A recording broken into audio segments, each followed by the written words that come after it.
말씀은 누가복음 15장 11절에서 32절 말씀입니다. 누가복음 15장 11절에서 32절 말씀입니다. 한 절씩 교독 후 마지막 절 합독하도록 하겠습니다. 또 이르시되 어떤 사람에게 두 아들이 있는데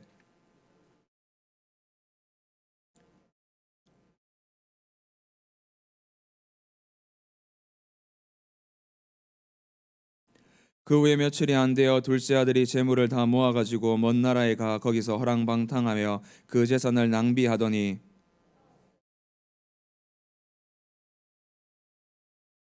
가서 그 나라 백성 중 한 사람에게 붙여 사니 그가 그를 들로 보내어 돼지를 치게 하였는데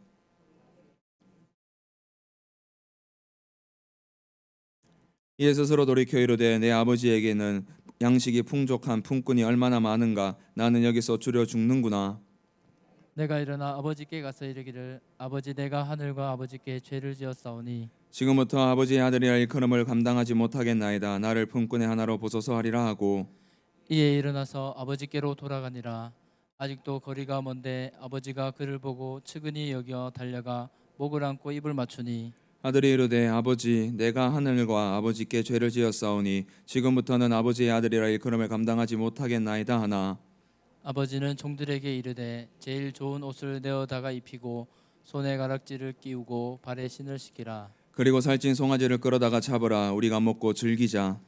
이 내 아들은 죽었다가 다시 살아났으며 내가 잃었다가 다시 얻었노라 하니 그들이 즐거워하더라. 맏아들은 밭에 있다가 돌아와 집에 가까이 왔을 때에 풍악과 춤추는 소리가 듣고 한 종을 불러 이 무슨 일인가 물은데 대답하되 당신의 동생이 돌아왔음에 당신의 아버지가 건강한 그를 다시 맞아들이게 됨으로 인하여 살찐 송아지를 잡았나이다 하니 그가 노하여 들어가고자 하지 아니하거늘 아버지가 나와서 권한대 아버지께 대답하여 이르되 내가 여러 해 아버지를 섬겨 명을 어김이 없거늘 내게는 염소 새끼라도 주어 나와 내 벗으로 즐기게 하신 일이 없더니 아버지의 살림을 창녀들과 함께 삼켜버린 이 아들이 돌아오매 이를 위하여 살찐 송아지를 잡으셨나이다. 아버지가 이르되 예 너는 항상 나와 함께 있으니 내 것이 다 내 것이로되 이 내 동생은 죽었다가 살아났으며 내가 잃었다가 얻었기로 우리가 즐거워하고 기뻐하는 것이 마땅하다 하니라.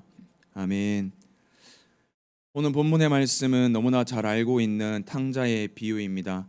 아버지가 돌아가시기 전에 재산을 상속받아서 방탕하게 소비하고 아버지 집으로 돌아오는 둘째 아들이 있고 또 둘째 아들이 돌아왔을 때 동생을 환대해서 그 환대에 대해서 화가 난 첫째 아들의 이야기가 이 탕자의 비유입니다. 이 탕자 이야기 앞에는 이런 드라크마 이야기와 이런 양의 비유가 연결되어 있습니다. 15장에 보면 1절부터 10절까지는 이런 양과 이런 드라크마의 비유고 오늘 본문 11절에서 32절까지는 탕자의 비유가 있습니다. 이 예수님의 비유의 청자가 누구인지 우리는 먼저 알아야 합니다. 이 예수님의 새 비유의 청자는 누구입니까? 예수님의 비유는 누구에게 하는 것입니까? 두 무리의 청자가 있습니다. 15장 1절에 보면 모든 세리와 죄인들이 말씀을 들으러 가까이 나오니라고 말씀하고 있습니다. 이 세 비유의 말씀은 세리와 죄인들에게 하신 비유의 말씀입니다. 청자의 첫 번째 무리는 세리와 그 죄인들입니다. 그리고 또 다른 무리는 15장 2절 말씀에 있습니다. 15장 2절에 바리새인과 서기관들이 수군거려 이르되 이 사람이 죄인을 영접하고 음식을 같이 먹는다 하더라라고 말씀하고 있습니다. 그 두 번째 무리는 바리새인들과 서기관들입니다. 예수님은 이 두 무리에게 하실 말씀을 비유로 말씀하고 있습니다. 오늘 본문에 돌아온 탕자 비유는 세리와 죄인, 바리새인과 서기관들을 위한 말씀입니다. 이 세상 모든 사람들은 이 두 무리 중 한 무리에 속하게 됩니다. 어떤 사람은 세리와 죄인이며 또 어떤 사람들은 바리새인과 서기관 같은 사람들입니다. 이 세상 모든 사람들은 이 두 무리 중에 한 무리에 속하게 되어 있습니다. 과연 나는 어떤 무리에 속하고 있습니까? 한 집안의 아버지에게 두 아들이 있었습니다. 그 두 아들 중 둘째 아들이 아버지에게 아버지 재산 중에 내가 받을 분깃을 먼저 달라고 했습니다.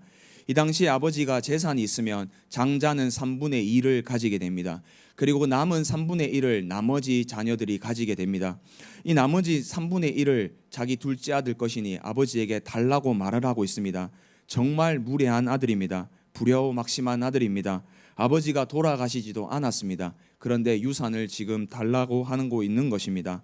사랑하는 성도님들, 자식들이 있는데 아직 내가 버젓이 살아 있는데 엄마 아빠 유산 주세요 이러면 쉽게 마음이 가십니까? 정말 무례합니다. 만약에 자녀가 사업의 문제나 가정에 경제적 문제가 있어서 아버지와 어머니에게 부탁을 한다면 기꺼이 내줄 수는 있습니다. 그런데 아무 문제가 없습니다. 그냥 와서 아빠 유산 빨리 좀 주세요 라고 이렇게 얘기를 하면 정말 무례하고 불효막심한 자식입니다. 그런데 이 아버지는 그 유산을 기꺼이 내어주십니다. 이때 그 유산은 아마 땅이라고 많은 성경 신학자들이 얘기를 하고 있습니다. 이 땅을 유업으로 받아서 잘 살면 될 것을 이 땅을 다 팔아서 재산을 가지고 먼 나라로 떠나버립니다. 그리고 그 먼 나라에 가서 잘 살면 될 것을 그 모든 재산을 허랑방탕하게 낭비하며 살아가고 결국 아무것도 건지지 못하고 거지처럼 살아가게 되었습니다. 그리고 그의 하필 흉년이 들어서 돼지 치는 사람까지 내려가게 되었습니다. 우리는 하나님의 형상대로 창조되었습니다. 그리고 하나님은 우리와 교제하기를 원하셨습니다. 우리와 함께하기를 원하셨습니다. 그러나 범죄로 말미암아 하나님 아버지를 떠나버렸습니다. 하나님 아버지를 떠난 결과는 무엇입니까? 잘 사는 것입니까? 풍족하게 사는 것입니까? 결코 아닙니다. 하나님을 떠난 결과는 궁핍과 빈곤입니다. 오늘 본문의 둘째 아들도 똑같습니다. 아버지 곁을 떠나버렸습니다. 아버지를 떠나서 잘 살면 되는데 잘 살 수 없습니다. 재산을 허랑방탕하게 낭비했습니다. 방탕하게 아버지의 유산을 다 써버렸습니다. 그리고 찾아오는 것이 궁핍입니다. 우리는 하나님 아버지에게 붙어 있어야 합니다. 하나님 아버지를 떠나서는 살 수 없는 것이 인간입니다. 그러나 인간들은 하나님 아버지를 떠나기를 원합니다. 왜 이렇게 하나님 아버지를 떠나고 싶어 할까요? 자기 마음대로 살고 싶은 욕망 때문입니다. 자기 자아 실현을 위해서 아버지를 떠나는 것입니다. 자기 자아 실현을 위해서 사람들은 아버지를 집을 떠나고 하나님 아버지를 떠납니다. 이렇게 사람들은 자기 자아 실현을 위해서 살아갑니다. 내가 하고 싶은 대로 내 마음대로 내 날개 내가 한번 펼쳐보고 싶어하는 것이 인간의 욕구입니다. 이 사람들은 본문의 둘째 아들이며 이 사람들은 세리이며 죄인들입니다. 우리 중 누구는 둘째 아들과 세리처럼 자신을 위해서 살아갑니다. 이 사람은 자신에 의한 자신을 위한 사람으로 살아가고 있습니다. 내 마음대로 살아가고 싶어합니다. 하나님의 속박을 벗어나서 자기 마음대로 살아가고 싶어하는 것이 이 첫 번째 탕자입니다. 그런데 지금 둘째 아들이 방탕하고 쓰고 있는 것은 다 아버지의 것입니다. 사람들은 지금 하나님을 떠나 자기 마음대로 방탕하게 자기를 실현하고 살아가고 있습니다.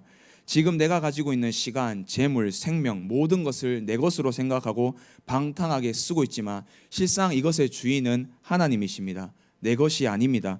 그런데 사람들은 내 자아를 실현하기 위해서 내 모든 것이 내 것인 줄만 알고 착각하면서 자신을 위해서 방탕하게 시간을 쓰고 재산을 쓰고 모든 것을 낭비하고 있습니다.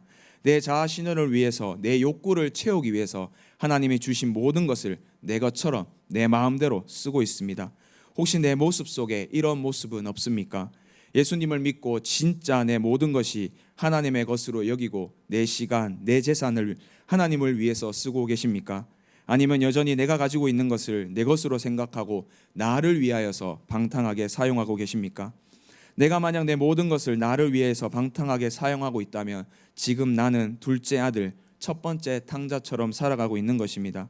그리고 또 다른 탕자가 있습니다. 첫째 아들입니다. 집안에 머물러 있던 첫째 아들 또한 탕자입니다. 둘째 아들이 자기의 욕구를 위해서 아버지의 모든 재산을 허랑방탕하게 쓰고 있었습니다. 그리고 재산이 없어지고 그 나라에 흉년이 들었습니다. 그래서 둘째 아들은 돼지를 치게 되고 먹을 것이 없어 돼지가 먹는 쥐염 열매를 먹고자 하였습니다. 그러나 돼지가 먹는 쥐염 열매조차 먹을 수가 없었습니다. 그러자 17절에서 20절에 보면 이제 아버지께로 돌아가는 모습이 보입니다. 아버지 집으로 돌아갔습니다. 그러자 아버지 집으로 돌아가자 저 멀리서 둘째 아들의 오는 모습을 보고 아버지가 뛰어나옵니다. 그리고 어긋맞춰 입을 맞춥니다. 이 당시 고대 근동에는 아버지는 달리지 않습니다. 옛날 우리나라에 이런 말도 있었지 않습니까? 선비는 비가 와도 뛰지 않는다. 이처럼 고대 근동 지방에는 절대 아버지라는 권위 있는 사람들은 뛰지 않습니다. 그런데 둘째 아들이 저 먼 곳에 오는 것을 보고 뛰어 달려갑니다. 그리고 둘째 아들을 환대해 줍니다. 22절에서 24절 말씀에 이렇게 말씀합니다. 아버지는 종들에게 이르되 제일 좋은 옷을 내어다가 입히고 손에 가락지를 끼우고 발에 신을 신기라. 그리고 살찐 송아지를 끌어다가 잡으라. 우리가 먹고 즐기자. 이 내 아들은 죽었다가 다시 살아났으며 내가 잃었다가 다시 얻었노라 하니 그들이 즐거워하더라 라고 이렇게 크게 환대해 주sob니다. 둘째 아들에게 제일 좋은 옷을 입히고 손에 가락지를 끼우고 신에 신을 신겨 주었습니다. 그리고 이 아들은 죽었다가 돌아왔고 잃었다가 다시 얻었다고 즐거워하고 잔치를 연회를 베풀고 있습니다. 마치 세리와 죄인들과 밥을 먹고 계시는 예수님의 모습인 것 같습니다. 이때 맏아들 첫째 아들이 집으로 옵니다. 집에 돌아왔는데 집안에 연회 소리가 났고 종들에게 물었습니다. 왜 이런 소리가 나느냐라고 묻자 종은 대답했습니다. 27절 말씀에 대답하되 당신의 동생이 돌아왔음에 당신의 아버지가 건강한 그를 다시 맞아들이게 됨으로 인하여 살찐 송아지를 잡았나이다 하니라고 대답했습니다. 당신의 동생이 와서 지금 연회를 베풀고 있다라고 대답했습니다. 그러자 첫째 아들은 분노했습니다. 그래서 그 잔치 자리에 들어가지 않았습니다. 이 모습은 마치 바리새인과 서기관들의 모습입니다. 세리와 죄인들과 예수님은 함께 먹고 있는데 바리새인과 서기관들은 그 자리에 들어오지 못합니다. 이 모습이 바로 첫째 아들의 모습입니다. 첫째 아들이 들어오지 않자 아버지는 첫째 아들에게 찾아갑니다. 그리고 권합니다. 함께 연회에 들어가자라고 권합니다. 그러자 첫째 아들은 대답을 어떻게 합니까? 이 첫째 아들의 대답은 29절과 30절에 있습니다. 우리 다 같이 한 목소리로 읽어보도록 하겠습니다. 아버지께 대답하여 이르되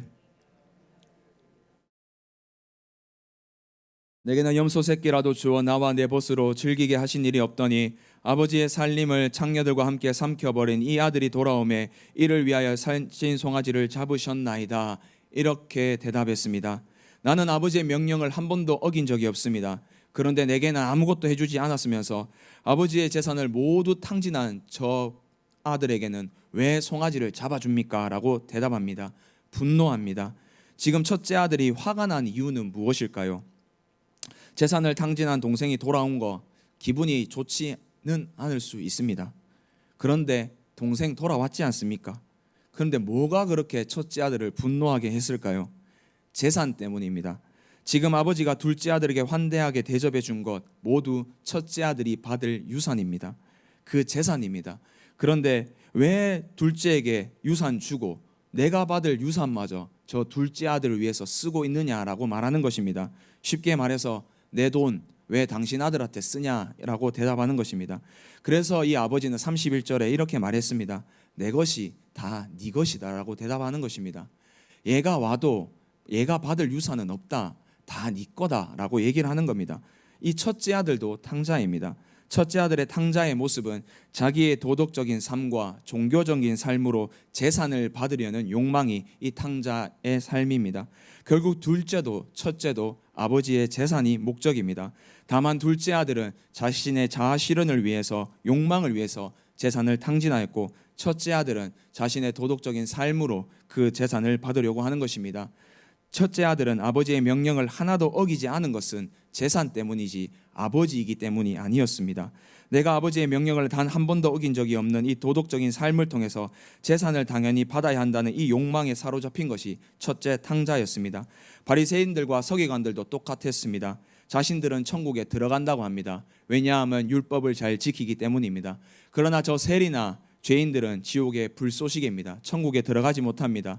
이 첫째 아들의 잘못은 자신의 도덕적인 삶의 공로로 얻을 상급만 생각하는 바리새인과 서기관과 같은 것입니다. 결코 아버지 하나님을 섬긴 것이 아닙니다.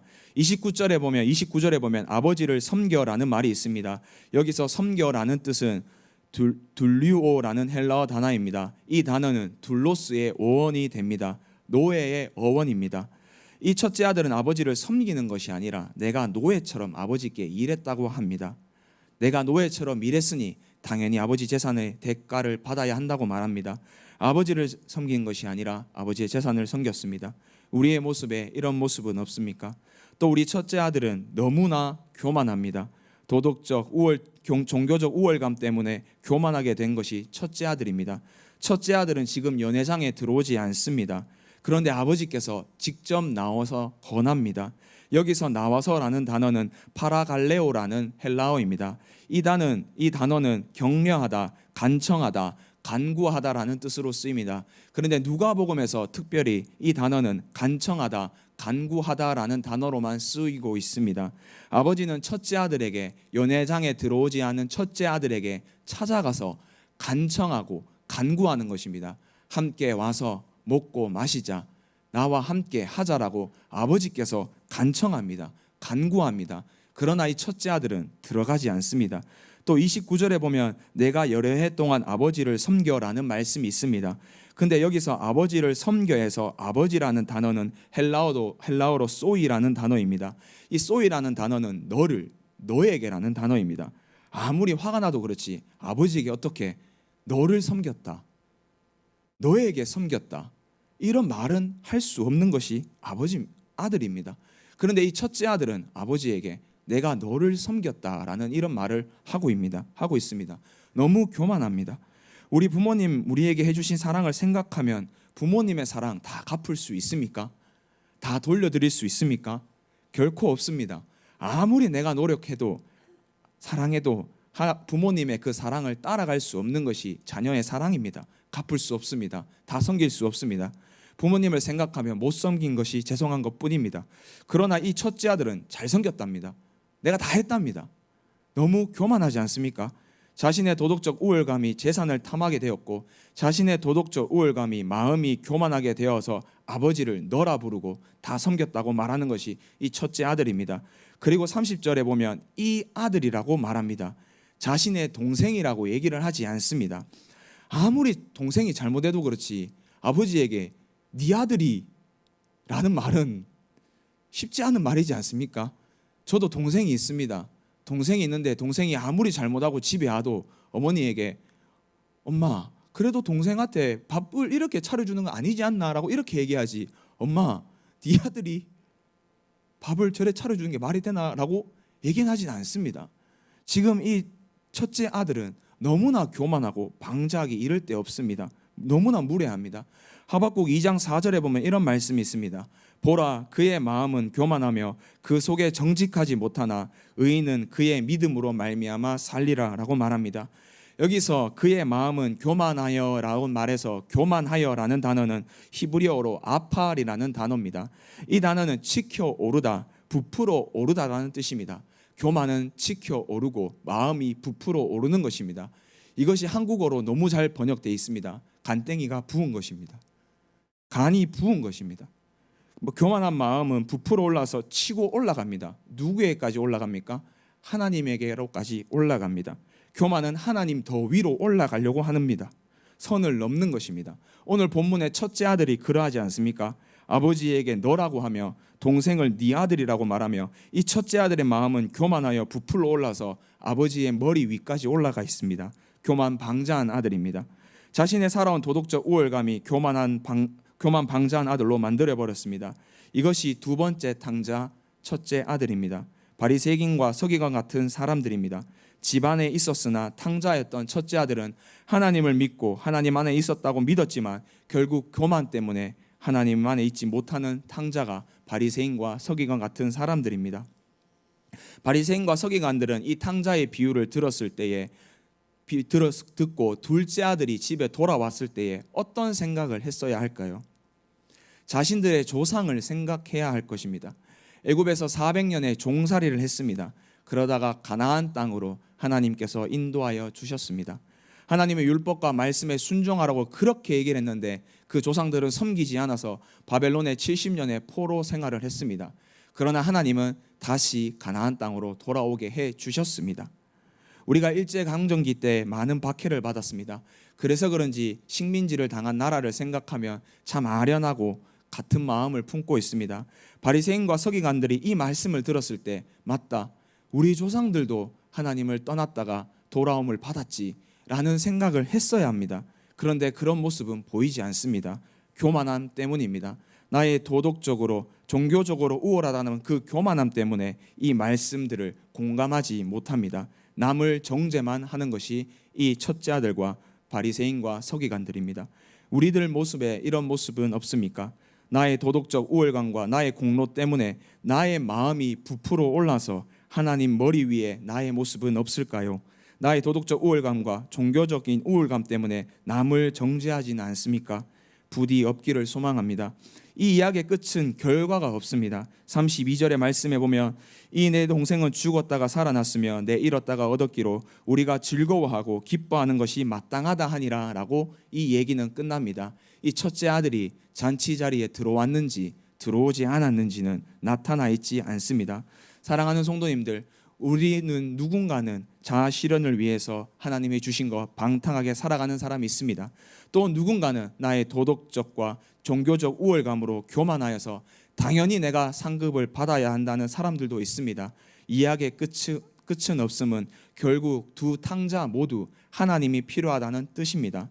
우리 모두 누구나 하나님이 필요합니다. 누구에게나 하나님이 필요합니다. 그리고 하나님은 우리에게 구원을 베풀어 주십니다. 구원을 베풀 전능자이십니다. 그 구원의 방법은 무엇일까요? 오늘 본문에 보면 먼저 하나님께서 찾아오십니다. 오늘 본문에 보면 둘째 아들에게 찾아갑니다. 둘째 아들에게 달려가서 맞아주시는 것이 하나님 아버지십니다. 저 멀리서 둘째 아들이 오는 것을 바라보고 와라, 들어와 봐라, 이제 정신 차렸네, 들어오면 내가 맞이해 줄게 라는 마음을 가지시지 않으셨습니다. 저 멀리서 둘째 아들이 오는 것을 보고 아버지는 그 권위를 내려놓고 휘날리면서 그 둘째 아들에게 달려갔습니다. 저 멀리서 람노하게 옷을 입고 돌아오는 아들을 맞아 주셨습니다. 둘째 아들에게만 그런 것이 아닙니다. 첫째 아들에게도 찾아가셨습니다. 연회장에 들어오지 않고 분노했던 그 첫째 아들에게도 하나님은, 이 아버지는 찾아가셨습니다. 야, 연회장 안에서 야 들어와, 정신 차려 라는 얘기하는 것이 아니라 직접 그 첫째 아들을 찾아가서 함께 들어가자라고 간청하신 분이 이 아버지였습니다. 우리 구원은 하나님께서 먼저 찾아오시는 것입니다. 하나님이 찾아오셔서 구원하시는 전적인 하나님의 구원의 역사입니다. 간혹 어떤 사람들은 구원에서 하나님의 전적인 역사를 부인합니다. 둘째 아들이 아버지에게로 갈 때 스스로 그곳에 가지 않았느냐라는 말을 합니다. 스스로 갔으니까, 스스로 돌이켜 갔으니까 인간이 구원의 역사에 어느 정도 공로가 있다라고 말합니다. 이 말이 맞습니까? 틀린 말입니다. 구원의 역사는 오로지 하나님이 찾아가시고 오로지 하나님이 하시는 것입니다. 17절 말씀에 보면 둘째 아들이 스스로 돌이켜라는 말이 있습니다. 그런데 이 번역은 옳지 않은 번역입니다. NIV 성경에 보면 when he come to sense라고 말합니다. 이것을 직역하면 그가 그 자신에게로 돌아왔을 때라는 번역이 됩니다. 그리고 현대어 성경, 쉬운 성경, 우리말 성경, 공동개역 개정판에 보면 여기서 스스로 돌이켜라는 뜻을 그제야 제정신을 찾아서라는 말로 번역을 합니다. 그제야 제정신이 든 그는이라고 번역합니다. 아버지 재산을 허랑방탕하게 다 썼습니다. 그리고 돼지가 먹는 쥐염 열매조차 먹지 못하는 그 자리에 가니까 그제야 제정신이 든 것입니다. 내 아버지 집에 내가 아버지에게 하면 안 될 일을 했구나. 아버지가 있는 집에서 종으로 사는 것이 이것보다 낫겠다라는 제정신이 이제서야 든 겁니다. 스스로 하나님께, 스스로 아버지께 간 것이 아닙니다. 이 고난, 이 흉년 누가 한 것입니까? 하나님이 한 것입니다. 이스라엘이 출애굽을 하고 첫 번째 만난 고난이 홍해였습니다. 이 이스라엘은 그 홍해를 건넜습니다. 하나님께서 바닷길을 열어주셔서 그 홍해를 건넜습니다. 여기서 하나님의 전적인 역사를 부인하는 사람들은 이렇게 말합니다. 홍해를 건널 때 하나님이 바닷길을 열어주셨지만 인간이 걷지 않았냐? 하나님이 99.99% 해도 인간이 0.01%는 하지 않았냐라고 말합니다. 틀린 말입니다. 하나님은 이스라엘 백성들에게 열린 바닷길을 건너갈 수밖에 없도록 만드셨습니다. 뒤에 바로의 군대가 쳐들어오고 애굽의 병거들이 쳐들어와서 이스라엘 백성들은 그 애굽 땅을 건널 수밖에, 그 바닷길을 건널 수밖에 없었습니다. 이처럼 구원은 우리가 하는 것이 아니고 오로지 하나님의 역사이고 하나님이 찾아오시는 것입니다. 이 구원의 역사에서 하나님이 찾아오시고 나도 무언가 했다라는 사람은 첫째 아들, 두 번째 탕자 같은 바리새인 같은 사람입니다. 그 공로가 인정된다면 그 결과는 무엇입니까? 첫째 아들처럼 교만하고 방자하고 사람을 정죄하고 판단하는 사람으로 바뀌는 것입니다. 아버지는 이 첫째 탕자에게도 둘째 탕자에게도 찾아가십니다. 하나님은 누구나 필요하신 분이 하나님이십니다. 찾아오신 하나님을 받아들이시는 저와 성도님들 되기를 축복합니다. 그리고 필요한 것은 회개입니다. 둘째 탕자는 아버지께 회개하였습니다. 18절에 보면 아버지 내가 하늘과 아버지께 죄를 지었다고 회개합니다. 여기서 하늘은 하나님이라는 뜻입니다.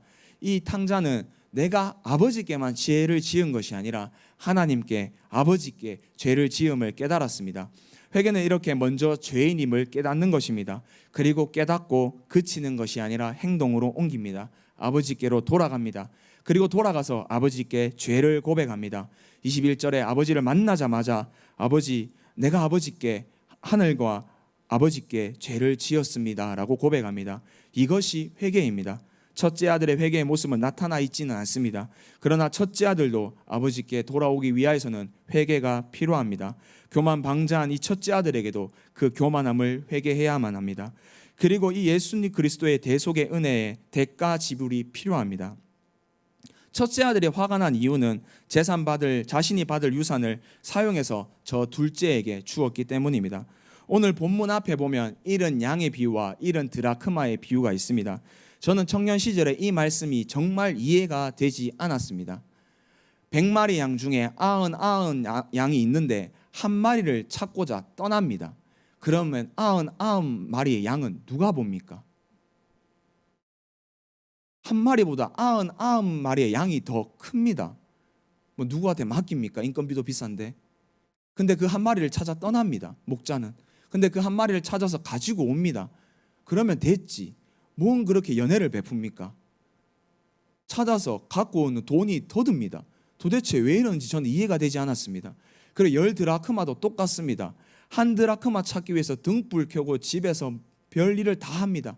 그래서 그걸 찾았습니다. 찾으면 됐지. 집에 사람들을 다 불러 모아서 연애를 베풉니다. 그 한 거 찾은 것보다 돈이 더 들 것 같습니다. 도대체 왜 이러는 것일까요? 이 탕자 첫째 아들의 마음도 이해는 됩니다. 첫 형의 입장에서 동생이 돌아온 것 뭐 나쁘지는 않습니다. 좋지 않겠습니까?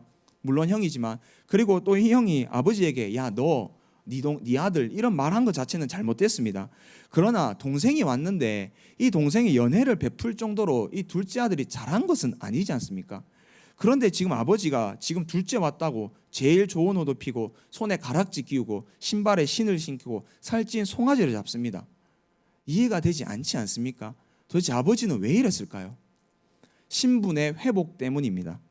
한 영혼이 돌아오는 것을 누가복음 15장에서 너무나 큰 기쁨이라고 말씀하고 있습니다. 이 기쁨의 일이고 이 기쁨의 일에서 죄의 종에서 하나님의 의의 자녀로 신분이 회복되는 것이 가장 기쁜 일입니다.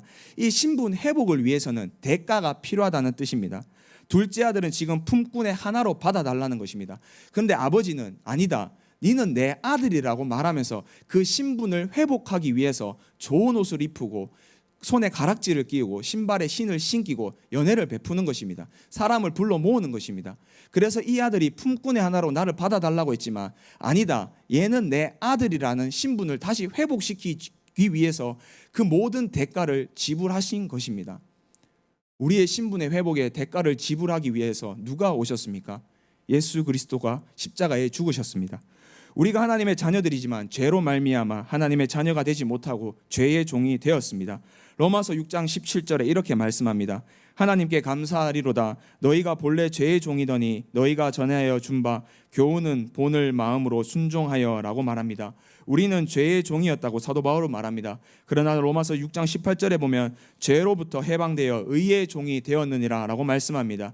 이제 의의 종이 되었습니다. 예수님께서 우리를 대속하여 주셨습니다. 오늘 본문에서는 아버지가 돌아온 아들에게 좋은 옷을 입히고 손에 가락지를 끼우고 신에 신을 신김으로 말미암아 하나님의 그 아버지의 아들임을 회복시켜 주셨습니다.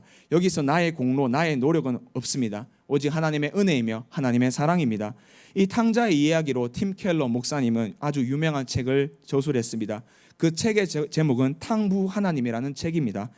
하나님은 탕진하신다라는 뜻입니다. 하나님은 무엇을 탕진하고 계십니까? 하나님은 사랑을 탕진하고 계십니다. 둘째 아들은 자기 아버지의 재산을 탕진합니다. 우리도 둘째 아들처럼 나를 위해서 시간을 탕진하고 돈을 탕진하고 내 마음대로 살아갑니다. 또 어떤 사람들은 바리새인과 서기관처럼 첫째 아들처럼 자신의 교만감을 자랑하고 하나님 위에 서려고 합니다. 이런 하나님은 우리를 위해서 사랑을 탕진하십니다. 사랑을 낭비하십니다. 자신의 독생자 예수 그리스도를 십자가에 못 박을 정도로 우리에게 사랑을 탕진하시는 분이 바로 우리 하나님이십니다. 요한일서 4장 10절에 사랑은 여기 있으니 우리가 하나님을 사랑한 것이 아니요 하나님이 우리를 사랑하사 우리 죄를 속하기 위하여 화목제물로 그 아들을 보내셨음이라 라고 말씀하셨습니다. 하나님은 우리를 사랑하사 화목제물로 독생자 예수 그리스도를 이 땅에 보내셨습니다. 이 사랑으로 말미암아 우리는 죄의 자녀에서 의의 자녀로 바뀌게 된 것입니다. 우리를 죽기까지 사랑하셔서 사랑을 탕진하시는 하나님 아버지를 믿으시기를 소망합니다. 그 하나님이 보내주신 예수 그리스도를 믿으시기를 소망합니다.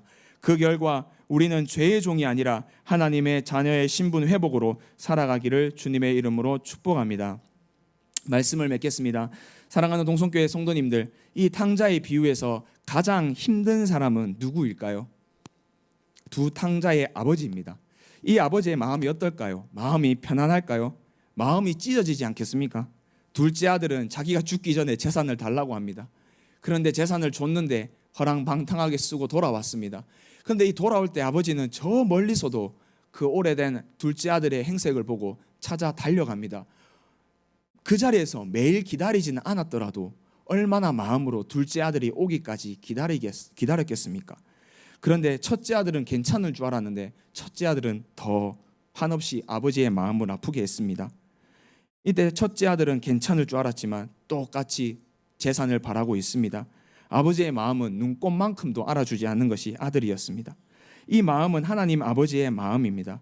아버지의 마음을 가장 아프게 한 건 둘째가 아니라 첫째 맏아들입니다. 이 아버지의 마음이 우리 하나님 아버지의 마음입니다.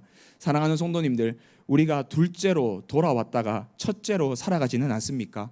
둘째 아들처럼 내가 하고 싶은 대로, 내가 원하는 대로 허랑방탕하게 하나님 주신 것 모두 사용하다가 하나님께서 나에게 찾아와 주셔서 회개함을 통하여서 예수님을 믿었는데 지금 나의 삶은 첫째 아들처럼 살아가고 있지는 않습니까?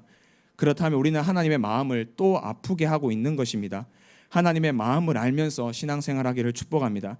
만약 하나님의 사랑과 구원의 감격을 잊어버리면 하나님의 아버지의 마음을 모르고 도덕적 종교 생활만 남을 것입니다.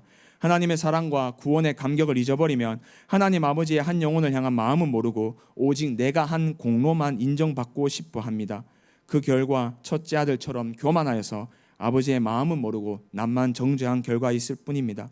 둘째로 돌아왔다면 첫째로 살아가는 저와 성도님들 되기를 소망합니다. 둘째로 돌아왔다면 나 같은 아들 받아주신 하나님 아버지의 마음과 사랑과 구원의 감격으로 하나님의 마음을 헤아리며 살아가는 저와 성도님들 되기를 주님의 이름으로 소망합니다. 기도드리겠습니다.